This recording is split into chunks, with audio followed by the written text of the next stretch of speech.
Never tell people that the concept of God is simply an illusion, and if there was such a thing as a God, they're probably the closest thing to it. They always like to ask, so how do we get here? Who created us? I always have the same answer. No one was created and nothing was created.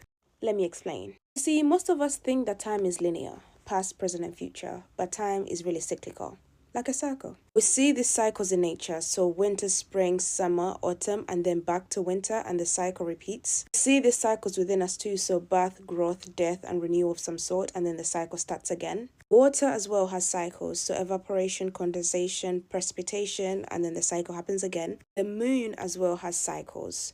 The phases of the moon, you get the point. What I need you to understand about the cycles now is that there is both balance and continuity within the cycles. There will never be a definitive start and there will never be a definitive end. For example, if I was to draw a circle right now and I completed that circle and I showed it to you and asked you, could you tell me definitively where I started drawing that circle and where I completed that circle? You couldn't tell me. For example, how many times do you have to go over this circle to know where it began? Whenever we ask, how did we get here? Remember, we're always observing from the present moment. Why? Because the present moment always provides proof for everything that has come before then. So the point of observation will always be zero, which is the present tense. Remember, the past and the future don't exist. They're simply concepts that help us understand time. Truly exists is the present moment. And that is always going to be the point of observation, and it's zero. For demonstration purposes, please stick with me. So this is time. Remember, I said time is cyclical, right? Not linear, but cyclical.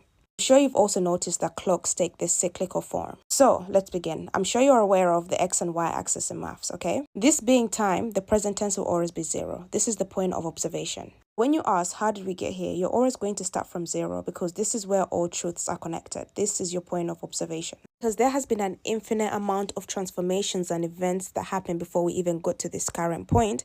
If we ever want to figure out how we got here, we have to trace our way backwards. So these numbers are just representations of every single transformation that has happened to get us here, the present moment. So if we ever start tracing in any direction, okay, we can never reach a beginning because there is no beginning. If we start tracing going up, there is an infinite amount of transformations that happen going up.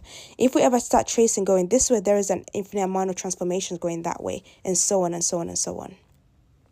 Even if you're counting, there is an infinite amount of negative numbers, okay? There is an infinite amount of positive numbers. You can never reach a beginning because it's all a loop. And the more you trace going up, down, or in any direction, the more you realize that all these transformations are connected. So you will draw bigger circles and bigger circles and bigger circles like this, and you can never reach a beginning because there is none. Everything is connected, and because it's a circle, you can never pinpoint what was the beginning and what was the end. You keep going and going and going, and you can even go in any direction. You can create more directions for you to go to, okay? And even if you're to trace going back in these extra directions, all you'd find again are different transformations on top of transformations, creating these loops of existence that don't have a definitive beginning and will never have a definitive end. And people still think that the Big Bang was a beginning. It wasn't. It was a transformation from another transformation and another transformation.